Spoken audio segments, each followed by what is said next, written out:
অভিনন্দন। এখন বানাবো ডাল পুরি। দেখো কিভাবে ডাল পুরি বানাতে হয়। প্রথমে একটা লিচি নিয়ে নেব।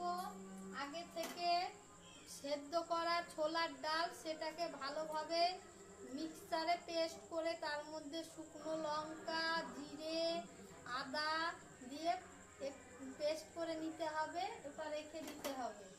তারপরে আগে থেকে ময়দা মাখা রয়েছে, সেই ময়দাটা নিয়ে বেটল করে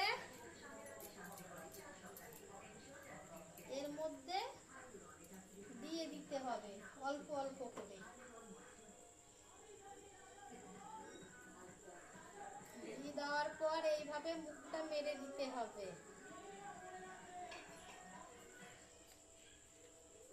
মুখটা মেরে দেওয়ার পর একটু গোল করে নিতে হবে হালকা ভাবে।